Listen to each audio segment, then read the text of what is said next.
Il est de, il est de la plus grande et de la plus haute importance. Bien sûr que CUC doit littéralement indestru- soit littéralement indestructible. Elles peuvent prendre n'importe quelle forme, s'organiser selon n'importe quel type de comportement à l'égard du temps, virgule, et paraître former une réalité complètement dépendante de sa forme et de sa structure apparente. Pourtant, en disparaissant à travers l'un des trous noirs des physiciens, par exemple, même si la structure et la forme semblaient être anéanti et le temps modifié de façon radicale, il y aurait à l'autre bout une émergence dans laquelle tout le paquet d'un univers, entre guillemets, qui avait été fermé dans le trou noir, se rouvrirait. Le trou noir. Le trou noir type, selon ce que Einstein a prédit dans sa théorie sur la gravitation, est censé être le reste effondré d'une étoile géante ayant épuisé toute son énergie nucléaire. Sa densité est incroyablement grande et sa force de gravité si puissante que même la lumière ne peut s'en échapper. Un tel objet est par le même invisible et forme un trou dans l'espace. On a cependant émis l'hypothèse que quelques radiations lumineuses pouvaient s'échapper de l'horizon des événements situés juste au-dessus du trou noir auprès de lui et que finalement ces radiations pourraient être détectées par des instruments satellites plus performants. Seth n'a fait aucun commentaire sur de tels attributs théoriques concernant les trous noirs. Voir la session 193 dans l'appendice de Seth parle.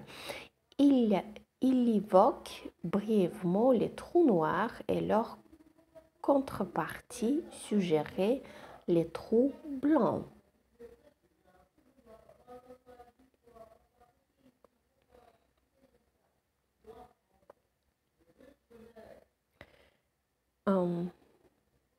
Il y a le jaillissement constant d'une énergie nouvelle dans votre univers à travers une infinité de sources infimes. Ces sources sont les UC elles-mêmes. À leur façon et en utilisant maintenant une analogie par certains aspects au moins, les UC agissent en tant que minuscules mais extrêmement puissants trous noirs et trous blancs tels qu'ils sont actuellement compris par vos physiciens. Accordez-nous un instant. Les UC, en poursuivant cette analogie, servent de point source ou de trous à travers lesquels l'énergie tombe dans votre système ou y est attirée et ce faisant le forme. L'expérience du temps en progression, l'apparence de la matière physique dans l'espace et le temps, ainsi que tout le monde phénoménal en résulte. Lorsque les UC quittent votre système, le temps est brisé. Ces effets ne sont plus vécus comme étant consécutifs et la manière devient de plus en plus souple jusqu'à ce que ces éléments mentaux deviennent apparents. De nouveaux UC pénètrent et quittent constamment votre système. Au sein du système en masse, cependant, à travers leur structure organisationnelle grande et petite, les unités de conscience se rendent compte de tout ce que se passe, non seulement à l'apogée du moment avec un geste, mais en sensant dans toutes ses probabilités.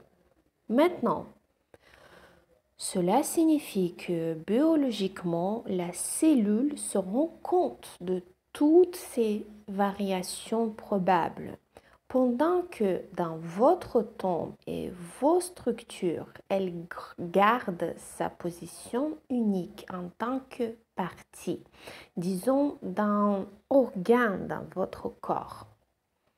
Une pause. En termes plus larges, la cellule est un énorme univers physique en orbite autour d'une unité de conscience invisible.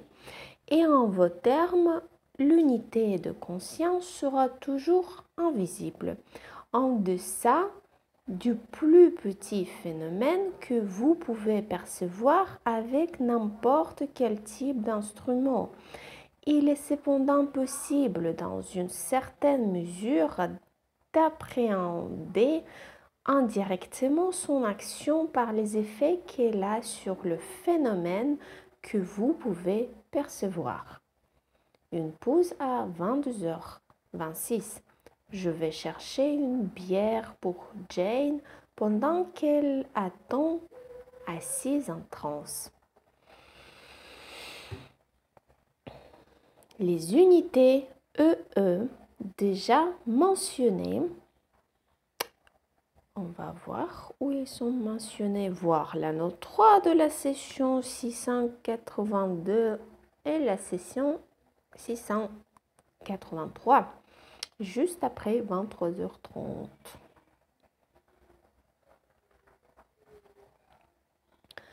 Les unités EE déjà mentionnées représentent l'étape d'émergence, le seuil qui active pratiquement les unités de conscience.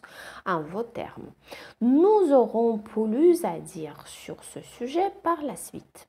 Il est toutefois vital que vous compreniez cette poussée du temps vers l'intérieur et vers l'extérieur, et que vous saisissez que l'apparence consécutive de l'instant en décolle. Cette poussée donne autant des dimensions que vous n'avez jusqu'à présent même pas commencé à comprendre. Une fois encore, vous vivez à la surface de l'instant, sans aucune compréhension des réalités non reconnues et non officielles qui demeurent en dessous. Tout cela, je le redis, est lié à l'acceptation de la reconnaissance neurologique que vous avez de certains messages plutôt que d'autres, à vos préjugés mentaux qui vous aveuglent efficacement à d'autres communications biologiques parfaitement valides, qui sont en fait tout le temps présentes avec insistance. J'essaie de vous dire quelque chose sur la réalité plus vaste de votre espèce. Mais pour faire cela, justement, je dois vous débarrasser, si possible, de certains concepts relatifs au début du temps ou à l'histoire du début de l'humanité. Pour commencer, nous allons toutefois nous appuyer sur la vieille terminologie tout en espérant la laisser tomber peu à peu. Accordez-nous un instant et laissez votre main se reposer. Je ne peux m'empêcher de sourire. Au bout de 30 secondes, Jane, en tant que Seth, attend déjà de pouvoir continuer. Les unités de conscience forment tous les systèmes simultanément, ayant formé les vôtres et s'étant elles-mêmes diversifiées en forme physique à partir de leur énergie, elles se rendent compte de toutes les variations probables à partir d'une espèce biologique donnée. Il n'y a jamais eu de ligne droite de développement allant par exemple des reptiles aux mammifères, aux singes et à l'homme. Il y a eu au lieu de cela, et cela continue, de grandes explosions, infiniment riches et parallèles, de formes de vie et de schémas dans toutes les directions possibles. Il y a eu des hommes animaux et des animaux hommes, pour employer vos termes, qui ont partagé à la fois le temps et l'espace pendant de nombreux siècles. Voir l'appendice 6. Ceci est, comme vous le savez tous, un système physique dans le temps. Ici, les cellules meurent et sont remplacées, connaissant leur propre indestructibilité. Les unités de conscience qui sont en elles changent simplement de forme, conservant toutefois l'identité de toutes les cellules qu'elles ont été, avec insistance. Bien que la cellule meure physiquement, sa nature inviolée n'est pas trahie. Elle n'est simplement plus physique.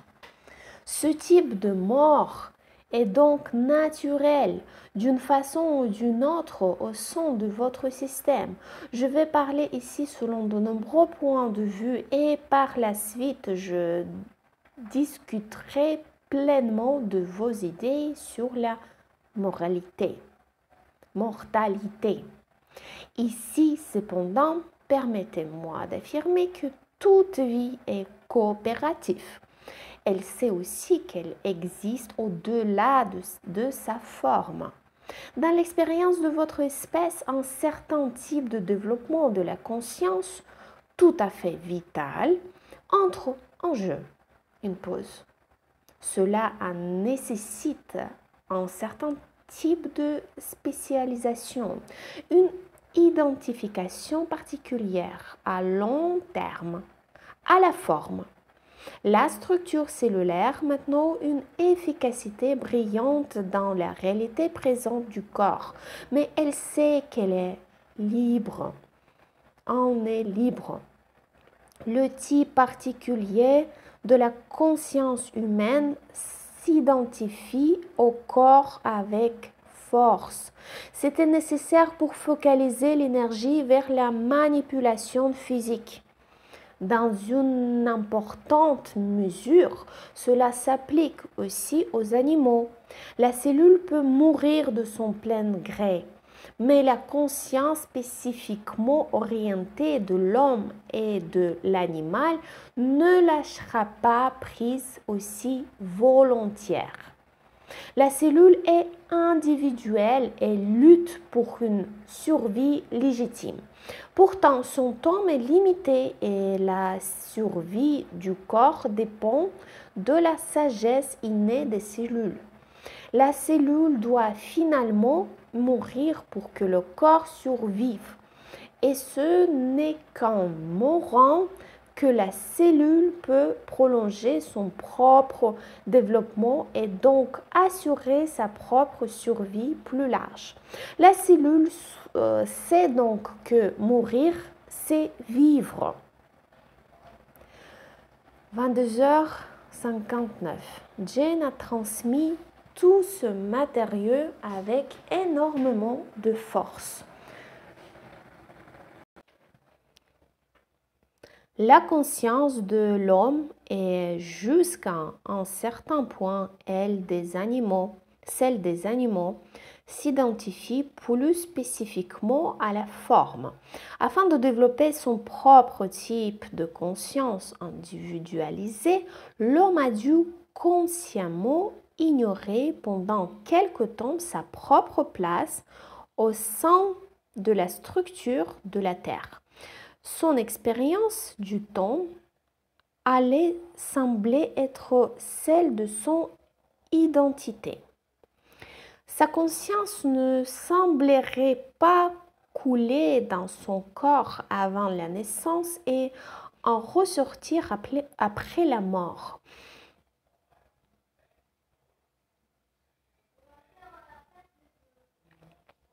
Il allait oublier qu'il y avait un temps pour mourir. Il oublierait que la mort signifiait une nouvelle vie. Un message naturel devait remplacer la vieille connaissance. Accordez-nous un instant. Dans le corps, certaines cellules en tuent d'autres et ce faisait l'intégrité vivante du corps est maintenue. Les cellules seront mutuellement ce service-là avec des gestes. Dans le monde extérieur, certains animaux en tuent d'autres. Vous avez donc eu pendant des siècles, pour parler en vos termes limités, une situation dans laquelle les hommes et les animaux étaient à la fois chassés et proies. Au cours de ces ères nébuleuses. Il y a tout juste une semaine, dans la session 686, je demandais à Seth de faire un commentaire sur nos origines anciennes, mais je n'ai pas obtenu de réponse. Au moment où j'ai décrit ces lignes, nous ne savons toujours pas à quelle période de notre passé il faisait référence. À l'évidence, c'était il y a très longtemps, même en termes de paléontologie classique, de récentes découvertes en Afrique de l'Est montrent que les hommes fabriquaient déjà des outils il y a 3 millions d'années et qu'il est même possible qu'une de leurs lignées remonte jusqu'à 14 millions d'années. Nous projetons maintenant de demander à Seth de développer prochainement son matériau sur l'homme animal en ajoutant plus de détails spécifiques et en incluant les probabilités qui entrent en jeu. Une note ajoutée par la suite. Avant que Seth ait terminé ce livre, nous n'avons malheureusement pas reçu le type d'information que nous souhaitions, en particulier celle sur les origines de l'homme. La principale raison est que j'ai été tellement occupée avec les sessions qui se succèdent pour ce manuscrit que j'ai oublié d'en faire la demande.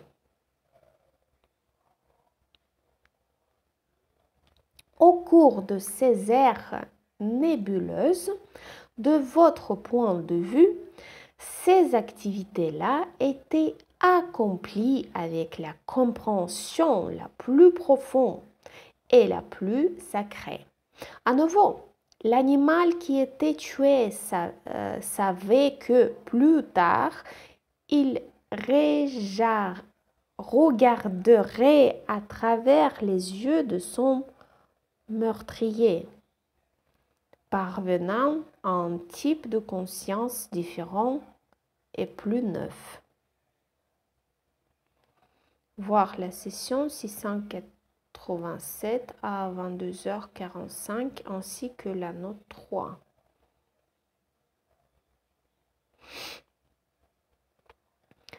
L'homme, le tueur, comprenaient le vaste sentiment d'harmonie qui existait même dans l'acte de tuer.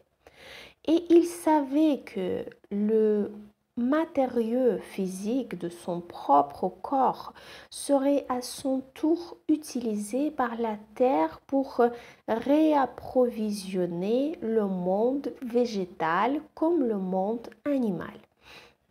Même quand vous avez perdu de vue, comme vous saviez que cela se produirait, ces connexions profondes, celles-ci allaient continuer à opérer jusqu'à ce que, à sa façon, la conscience de l'homme soit capable de redécouvrir la connaissance et de s'en servir de manière délibérée et volontaire, à amener ainsi cette conscience à s'épanouir. En vos termes, cela représenterait un grand bond car l'individu conscient, égoïste, comprendrait alors pleinement la conscience inconsciente et agirait de lui-même par choix. Il deviendrait un co-créateur conscient. À l'évidence, cela ne s'est pas encore produit. Je vous ai dit, après 22h26, dans cette session, que vous ne perceviez pour l'instant que la surface de l'instant.